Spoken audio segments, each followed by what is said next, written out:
Peuple congolais, Bambote Nabino Esika Bozwami, donc vraiment, voilà, Nazongi Supo na vidéo, Moussou Poto Betaka, Masoulezo les Kanamboka.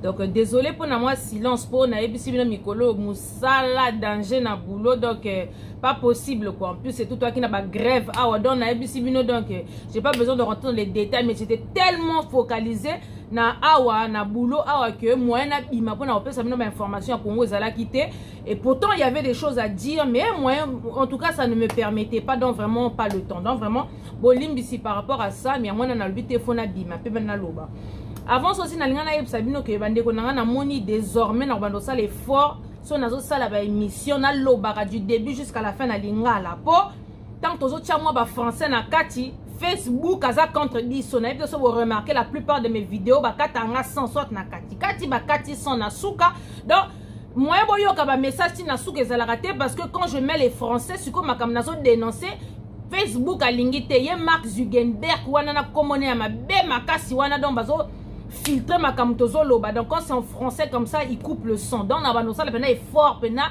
ya rolobaka 100% lingala et puis so la monique eza son alingna français ezalaka ba fait divers mots ou ezalanga pena important. Donc voilà vraiment bande konanga makamboze belé pena na énumérer vraiment makamboze belé pena ya koloba na Congo wana. Donc avant tout vraiment j'aimerais souhaiter vraiment mes condoléances à toutes les personnes qui ont perdu un membre de leur famille lors des érosions, lors des inondations na Kinshasa, parce que voilà vraiment de tout cœur avec vous, on pleure avec vous.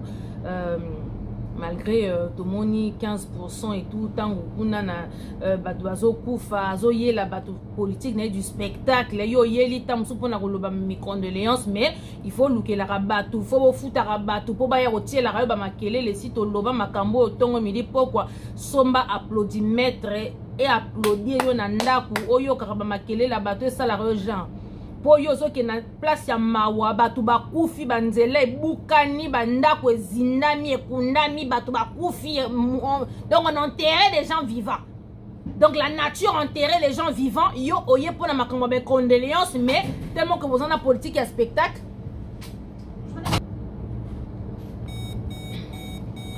bolimbisa boulot.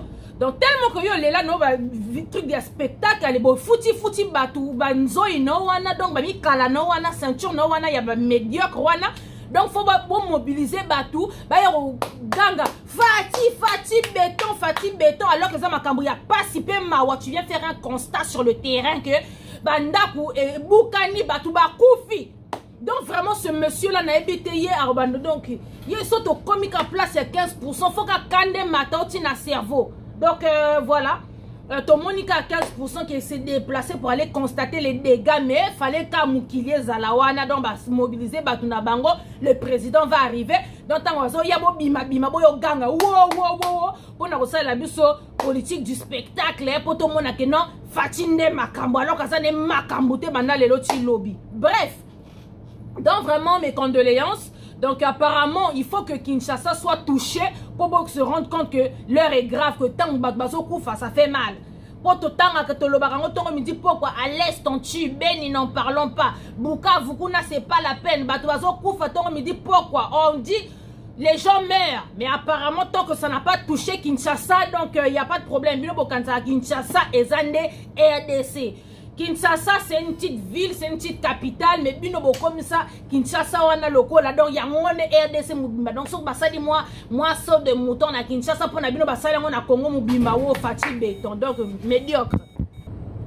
médiocre pena bande ko na ngai na ebisi bino politique bolimbisa donc la politique du spectacle siko ngana loba na mais c'est 15% tangu kaka ya loba ki ke non tamba ke na osala ba deal na bango tant que nous signé accord na Genève alobaki ke oya ko bebisa makambu libabe elandaye l'oritari tour mertir en tout cas depuis que tu es au pouvoir là yo mozo mona ke libabe ezolanda yo to loba ba érosion mabe inondation mabe to loba nini batu bazokufa. Chers amis, on vient d'avoir une information awa boyo kanano information. Depuis 1960 ezalate. Même si biso que na minute yo na Congo bafuti en fait bafutaka ezani nina lobelo buzo bate Rascom et Cathy parce que en fait ils n'ont pas payé. Donc toutes les chaînes du Congo ne passent pas parce que apparemment bazo defa 750 000 $. Bafutaka chaque année pour pour satellite wana pour pouvoir faire passer pour que les chaînes marchent. Mais apparemment Cathy, franchement c'est une première depuis 1960. Kata Binochedo, c'est comme biso toi en apoto moni allez. Plus aucune chaîne ne marche. Aux autres pays, ça TV Botier, la 1, la 2, la 3, ça ne marche pas parce que quoi, beau foutité. Un pays aussi riche comme la RDC, beau foutité, donc apparemment, kuna. Donc, dans les listes, c'est vrai. Maintenant, après, entre-temps, on régler le problème. Mais en tout cas, ezalaté. Dans un pays comme la RDC, un grand pays comme la RDC, Bandekonanga, Bakatabino satellite, donc pour la chaîne, na RTNC, chaîne nationale, où il peut se rabattre d'informations, c'est quoi cette honte?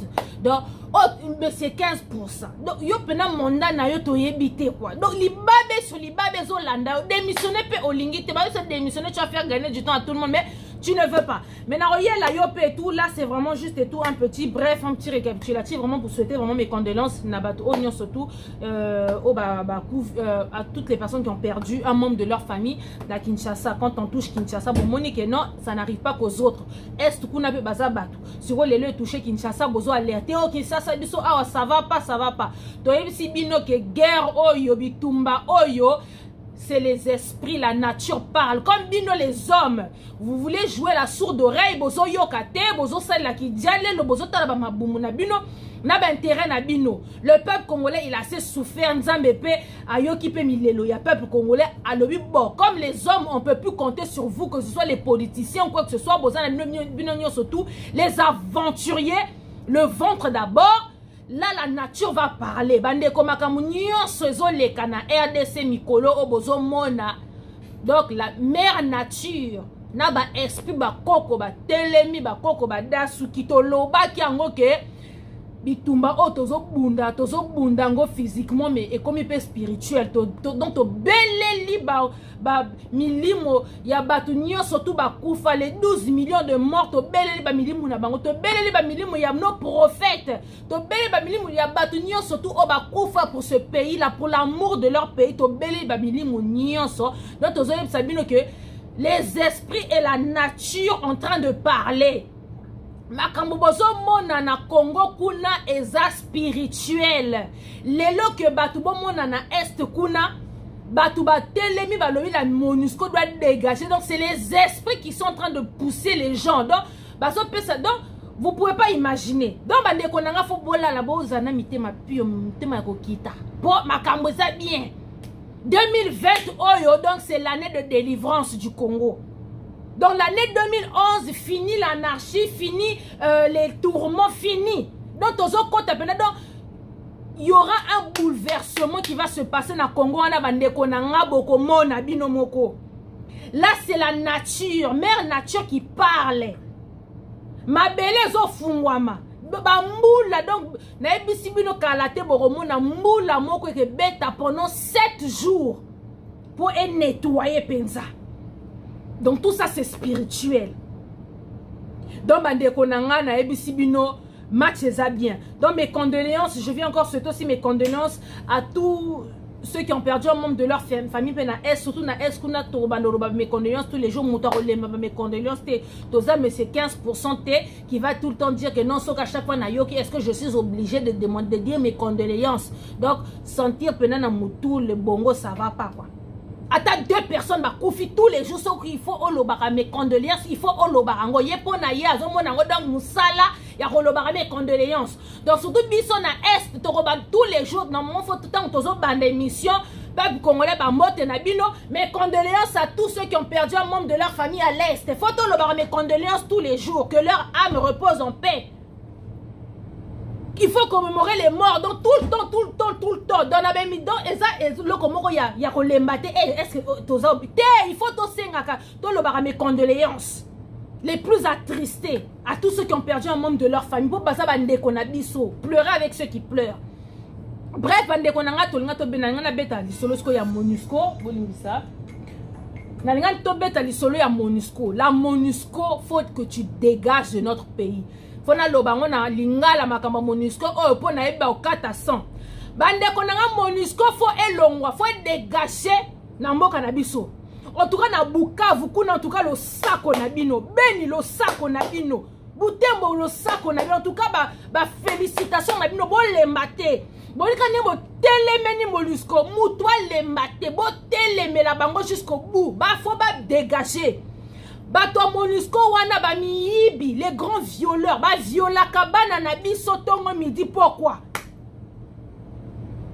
Bango musala na bango zela pona ko compter bibembe. Donc ba futaka bango plus de 1 milliard de dollars ya budget ya l'état, ba futaka batu moko boye aye azombela ba shimboki na ye, azo violer bana na biso, azo sala lisala sala ba misusu pe bango pe ba bomaka biso. Après à la fin bazui moi so ba moni kuna ale kuna moi ba rébellion salami ba bomi batu ba ye ba lokoti batu ba ko boaka dans les fosses communes baso boaka ba boaki ba compter bibembe.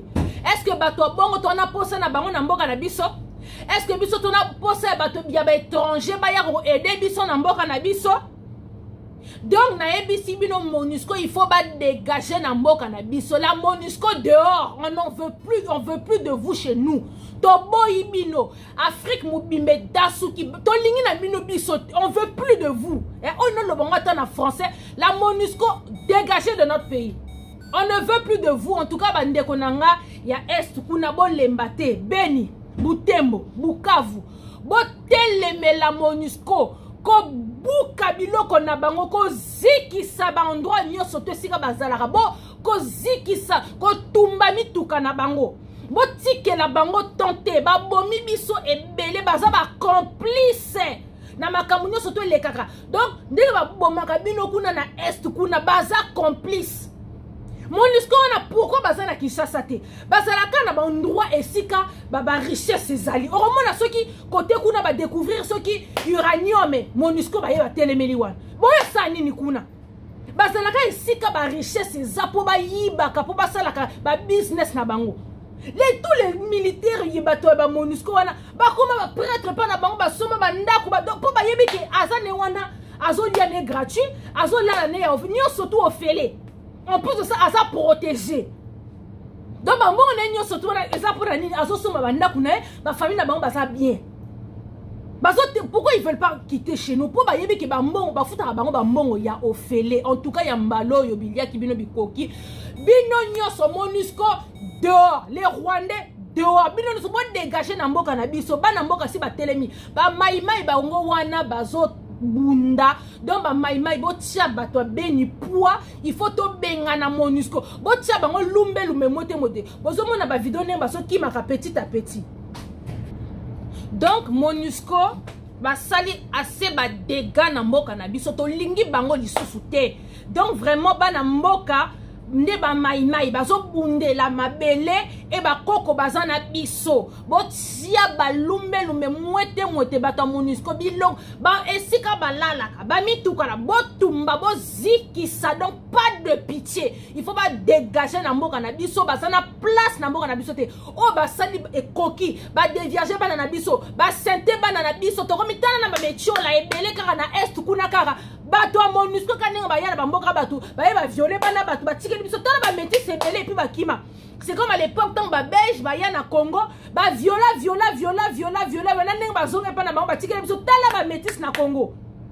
Pareil peut bato MONUSCO wana ba yeba violer ba bana miki. En plus c'est tellement de pédophiles baza ba pédophiles ninga bazana comme makana bana ba 12 ans bana ba 8 ans bana ba tu peux pas si eleki donc bazana choité ba komema bango wapi. Pas de justice pour ces enfants-là. Ba baby si à venir yaba na wana. Ba baby si violer une femme c'est violer une nation. Ba MONUSCO baza complice yaba massacre nyo surtout et salama na Congo wana. Donc on n'en veut plus MONUSCO bo so mi kala minyo so bo bima na mboka na biso. Donc un problème de régler MONUSCO dégage. Les Rwandais binope dégager. Donc en tout cas ton lobby 2020 bande konanga eza année ya délivrance pour na mboka na biso. Mère nature a siliki, mère nature a dasuki, ba koko ba dasuki, ba esprit nyoso e dasuki. boko mona makambo ke leka na mboka wana. Et puis tolobi pas de pitié pour les traîtres. Bino ba obozo soutenir 15% bino. Ba Djalelo, les mangeurs de chiens.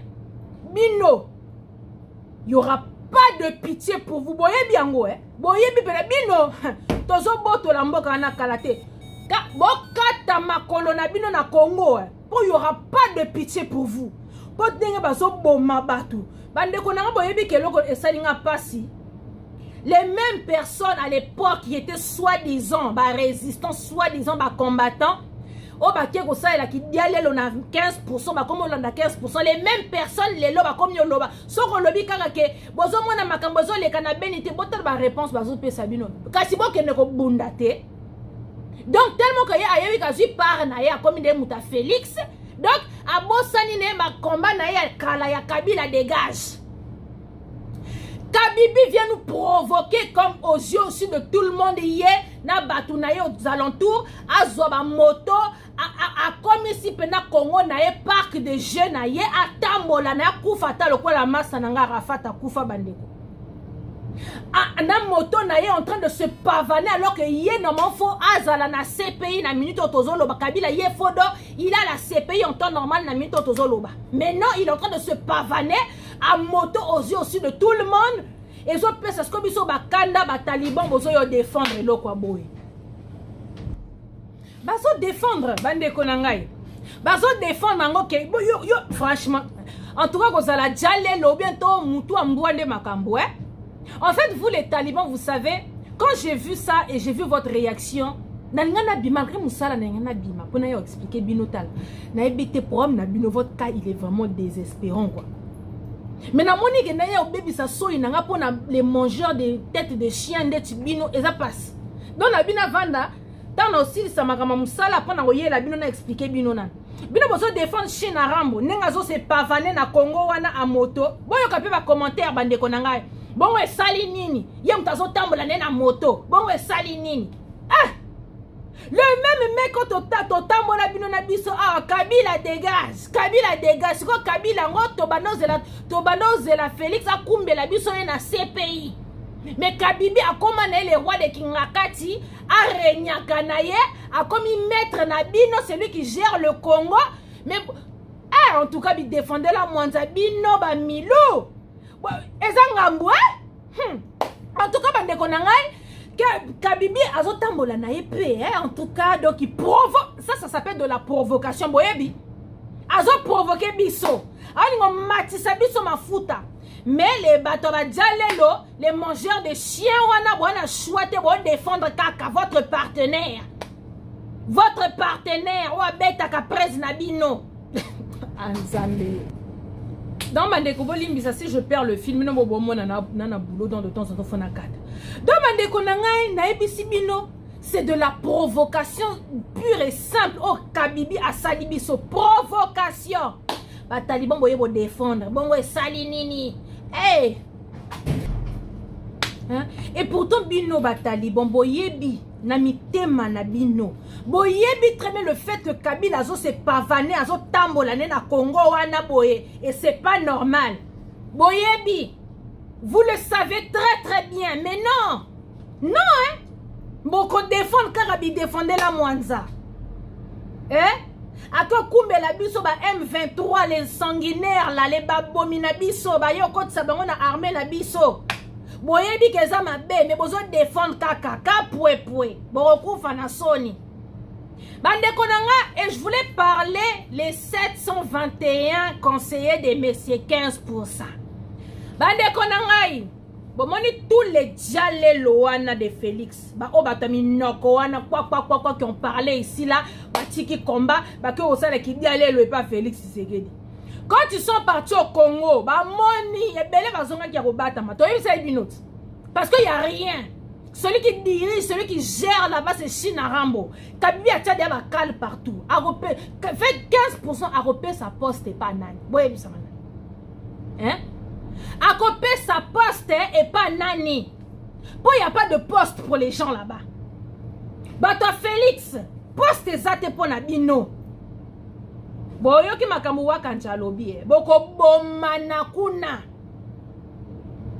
bandeko tellement qu'il n'y a pas de place pour eux, tellement que loko moko ezate pona bango bake bango nyo surtout ko donc ils sont partis tous s'incruster en tant que conseiller à Félix.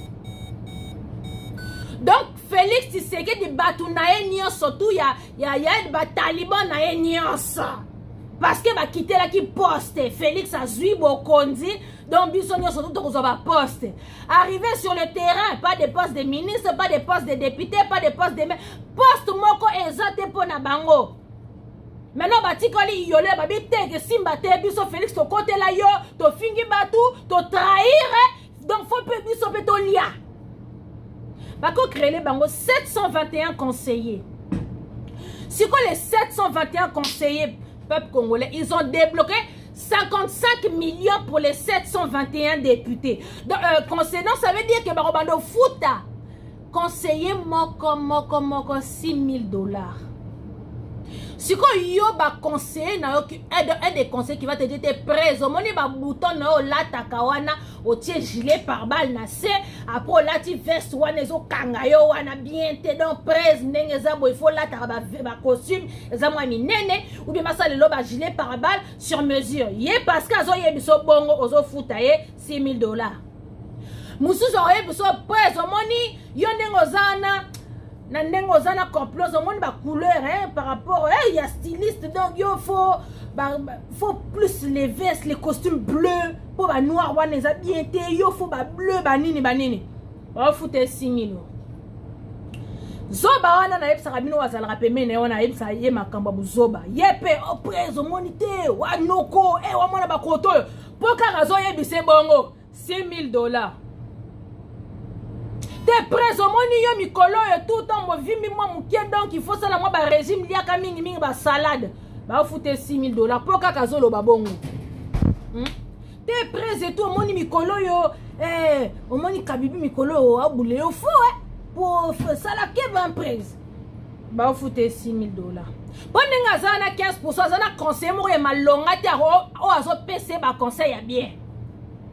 Mususa oyebisa presse mikolo danger oyebi ke Facebook eza koyinda yo na yo kaka fati beton do veut dire ke do yo nde makambo ba ofute 6 000 $.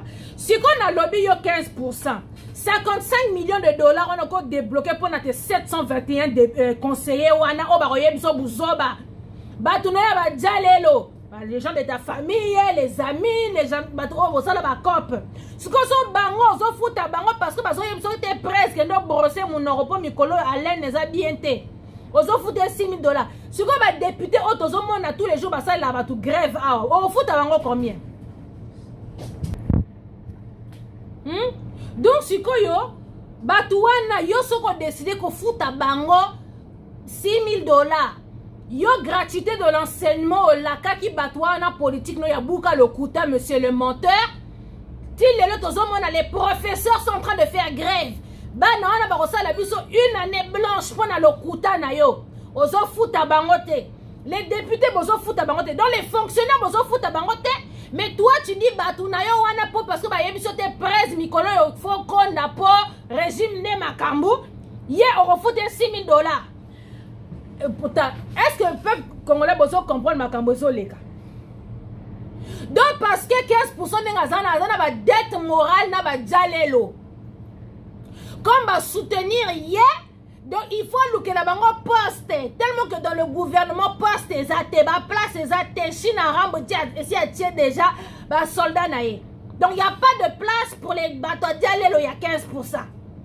Donc ba ko créer les biso 721 conseillers. Ayoka répété 15% en gros. Ba conseil yango ba conseil nini yango ba yebisaka yo ba pesa yo quel conseil? Pour ma camion surtout lo ba obuka kanonde lokuta et tu racontes des bêtises, tu dis n'importe quoi. Pour qu'il te conseille de n'importe quoi ne ozo futa bango 6 000 $. Non mais allô? Tout le monde peut battre taliban va défendre mango oh et tout et bongo suko et salinini ba futa bango 6 000 $. Yango bena Congo wana za la bilanga na bino donc Congo wana donc ceux dans la population qui souffre les problèmes sérieux qu'il y a dans ce pays, là, nous avons besoin de défendre les 721 conseillers de 15%. Donc, on a débloqué 55 millions pour eux. Mbongo, on a débloqué pour les infrastructures, pour les Kuluna, pour les Chege, pour les orphelins. On a débloqué Mbongo, on a dit que orphelinat est en urgence. Donc, débloquez-moi de l'argent en urgence. On va créer un truc et tout des gymnases. En urgence histoire de sauver un peu les gens. Yombongo wana ya débloquer yo monité. Temo ko sana ba dette morale na ba dialelo na yo wana, oko débloquer ba tout 55 millions de dollars pour foutre bango. Donc chaque conseiller, donc je suis le conseiller en habillement de Félix Tshisekedi, je gagne 6 000 dollars. Je suis le conseiller nutritionnel de Félix Tshisekedi, donc pour aliaka bien, pour ça la moi bataille, banine pour Covid, a vu batro mikolo, ayo pasuka. Donc je gagne 6 000 dollars. Moi je suis le conseiller, il faut aller bien, donc mikolo, donc faut les nouvelles chaussures, il y a Jimmy Weston, je gagne 6 000 dollars parce que je dis à Félix, mon yone ozana, comme obé la malade en zoko, obima ba mai na makolo, donc faut les certaines chaussures quoi.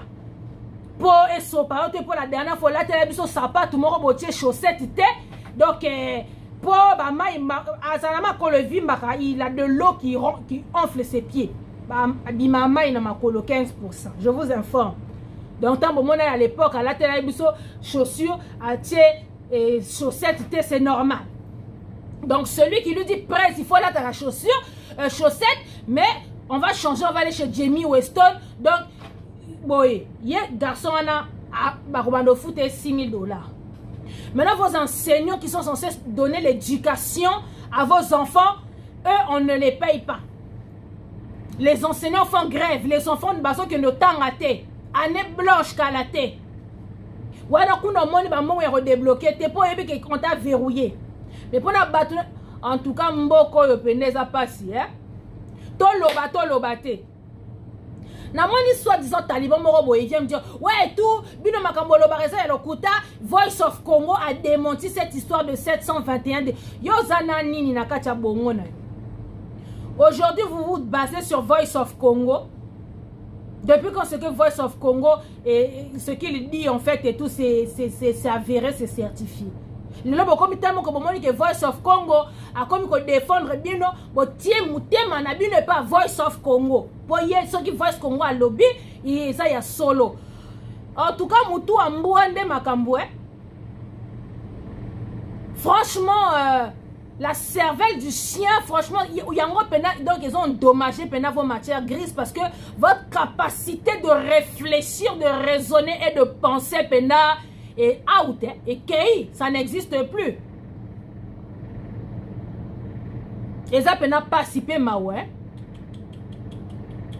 Donc en tout cas bande konanga peuple congolais na bimeka pona to beta kama solo mingi ka o ezoleka. Donc s'il y a quelques petites choses et tout qui faut te bimaka to loba quand même et tout donc il faut parler. Donc voilà aux nouvelles.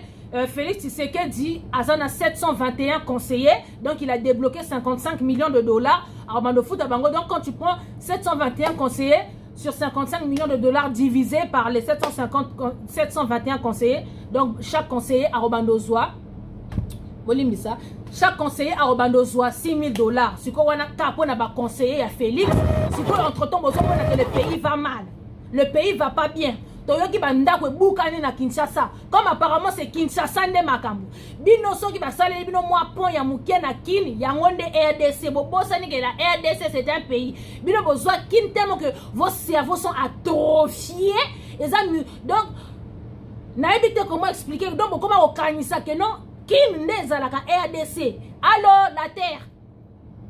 Kinshasa c'est juste une petite ville hein.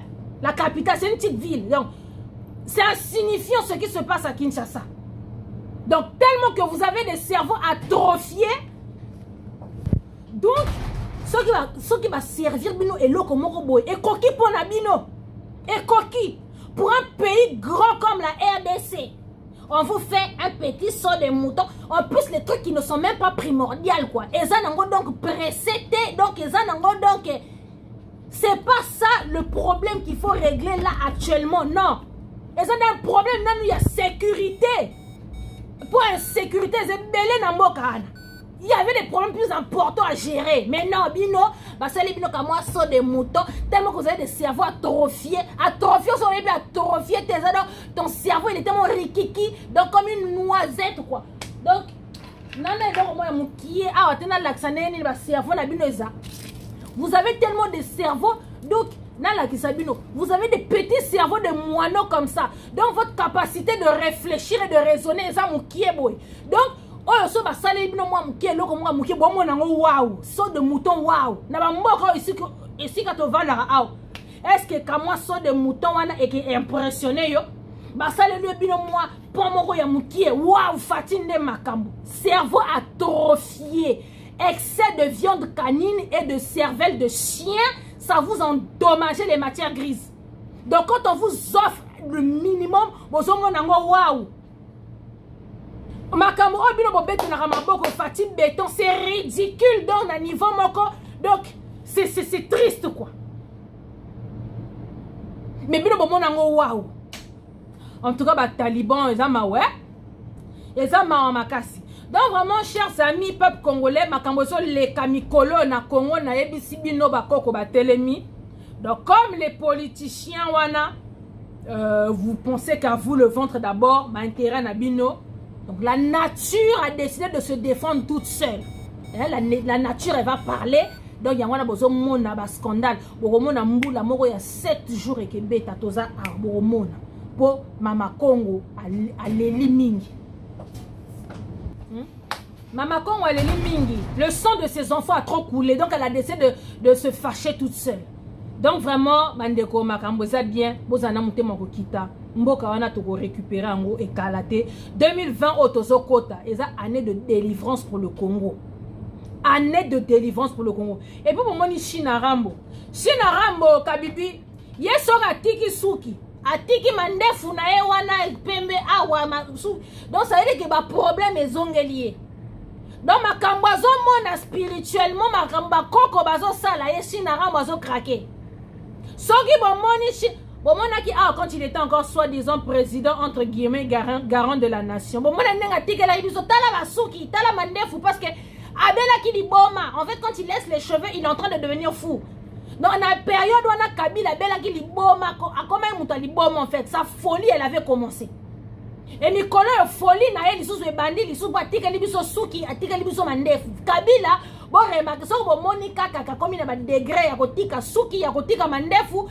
Problème est bandit donc azomona ba mystère ya makambo ya ndenge na ndenge. Tango kataka suki azalaka bien propre moto ezongi wana bomona ye ça va. Mais mikolo ya zongeli akomi liboma. Po Mama Congo adasuki ba esprit ba dasuki. Mboka wana bakoki mango 15% yona mobali no kabibi bozo dégager de mboka na bino. Et puis la Monisco libanda tolingio lisute. Donc, et puis, je voulais appeler tout un chacun. Bande Konanga, le 14 décembre, tozana mobilisation, tozana marche ya munene devant l'ambassade du Rwanda, non au génocide congolais. Bande Konanga, tout ce que nous faisons, ça a des actes. Ça a des répercussions. Et belé bazo lobake non, ba marche na bino bozo sala ezangatina. C'est grâce aux marches que totia lumbe mwete na kabibi à se représenter pas non au 3e mandat. C'est grâce aux marches qu'on nous écoute. Grâce aux marches, les Rwandais marche pour revendiquer le territoire de Minembwe qui n'est même pas à eux.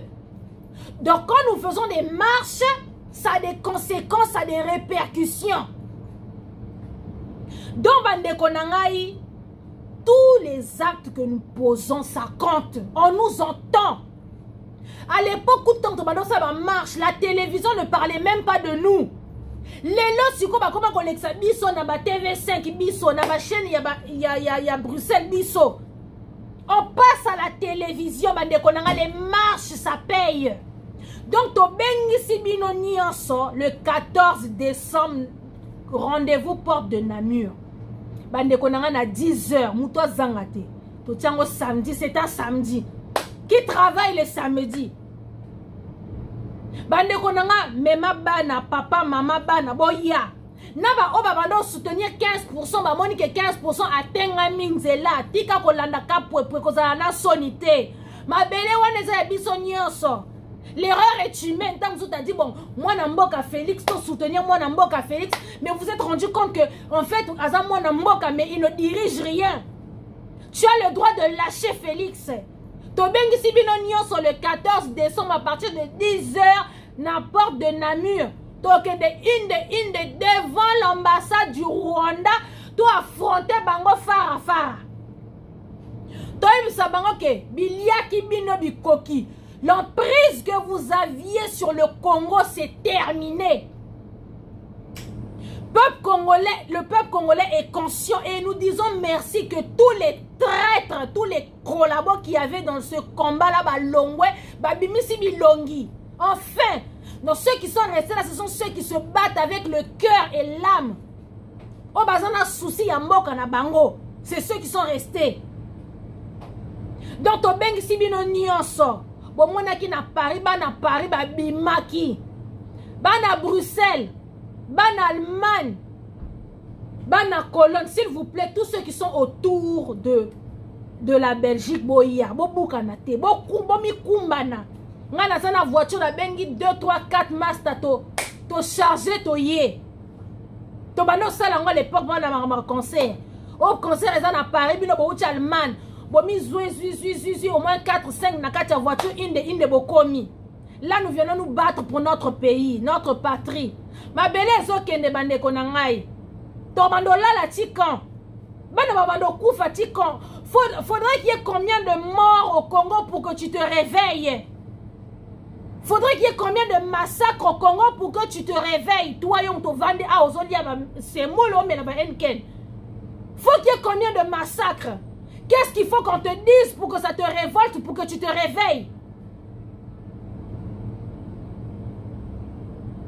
Quoi? Ninyango, il faut que les kanamboka pour que yonengo zawana matoi mangongi ola mukolo bake mabele sokende. Qu'est-ce qu'il faut les kanamboka wana? Parce que on y a surtout les qui tozo mona ngo bino mo komo mona ngo normal. Et normal te batu ba kufaka tous les jours. Ah bande konanga ninyango il faut les kana Congo na. Donc au moins attend sous na poto ce qui scandale yé, ce qui événement moko yezalaka événement moko. Oh batu bi balé ba kufaka au moins ba ko commémorer ngo. Un mort, 2 morts, c'est trop pour la développer. 2 morts, c'est trop. Donc, il faut pas ça, on va cérémonie pour rendre des hommages. Mais puis, on a Congo, donc, il faut une catastrophe. Donc, et la nanaka. Et puis, et comment on est normal? Beaucoup comme ça, c'est non.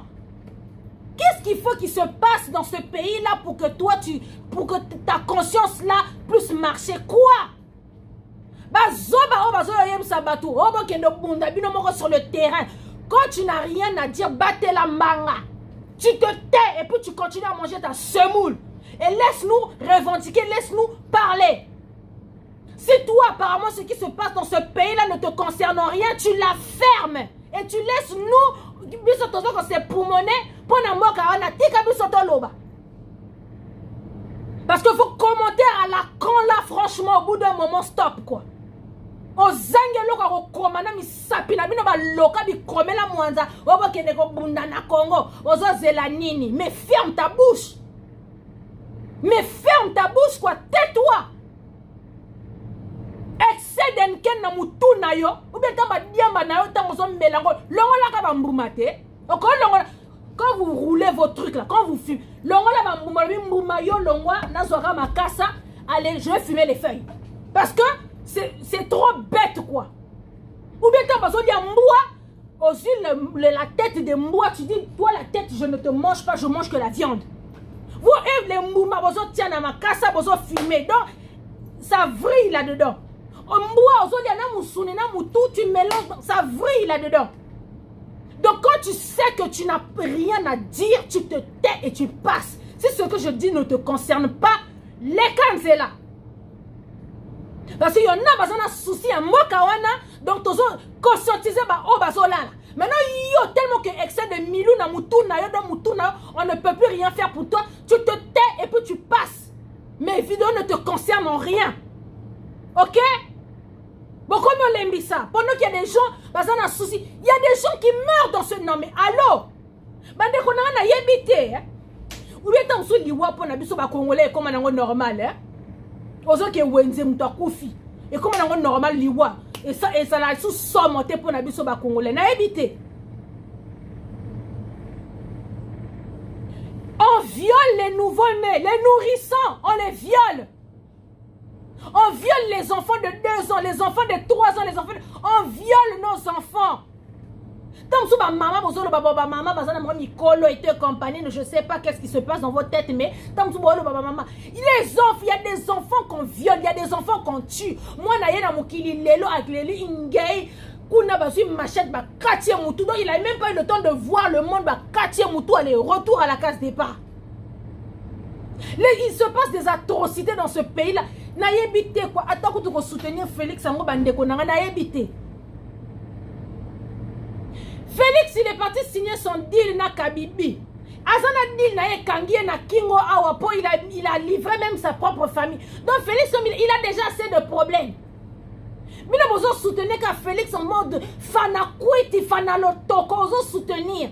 Mais il y a des atrocités qui sont est-ce que vous savez que la mort vraiment c'est un truc qui est grave? Est-ce que vous voyez que l'Iwa est un truc qui est grave? En fait, pour la bino koufe comme na ngo mesa. Mboka wana royo kanelo mbula. Batu ba koufi kuna on a agressé ba ko côté la kuna incendie. Donc il se passe tout en même temps.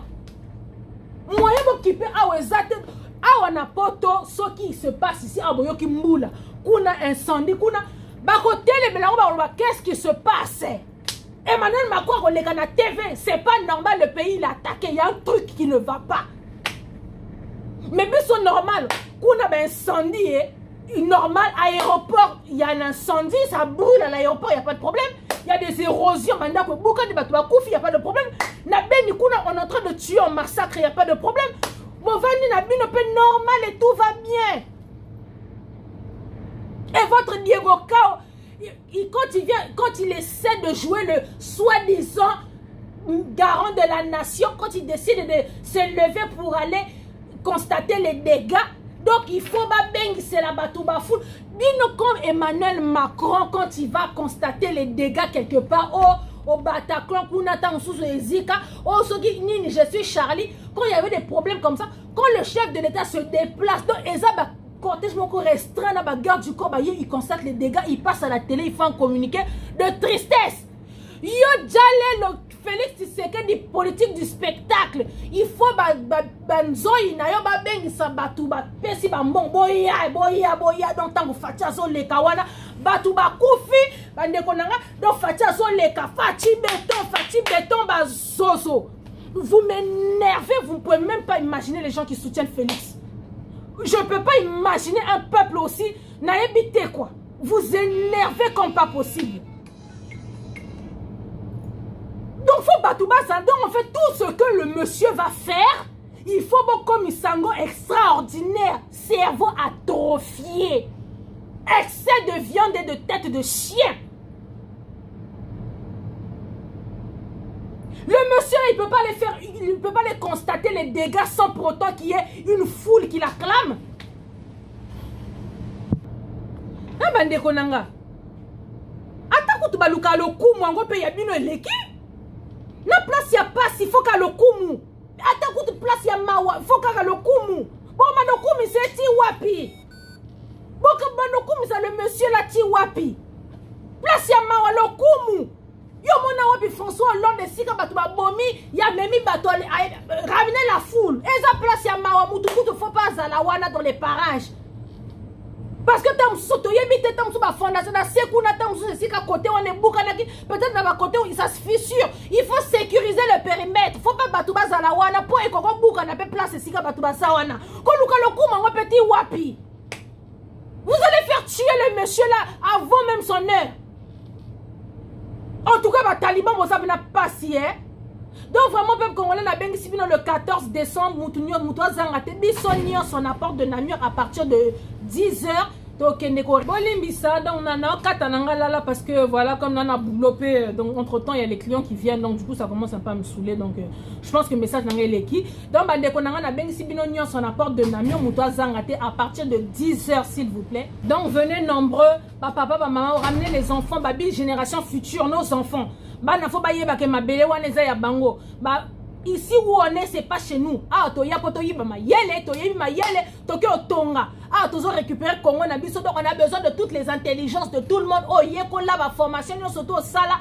On a besoin de vous pour aller construire le pays là. Le pays a besoin de tous ses enfants. Donc ramenez les enfants, la nouvelle génération. Faut pas y que ma belle wana, ils ont un pays riche, plus riche que si ah tozali. Donc bande konanga Moutoua Zangate babi le 14 décembre bisonnion son à Bruxelles. Bana Paris, bolaki saki, ah, le 11 pena Paris déclaré zone rouge, on ne parie pas à Paris. Bruxelles, j'espère qu'on ne parie pas à Bruxelles. Donc, bana Bruxelles, on ne parie pas à Bruxelles. Donc, on va aller devant l'ambassade du Rwanda, Fara.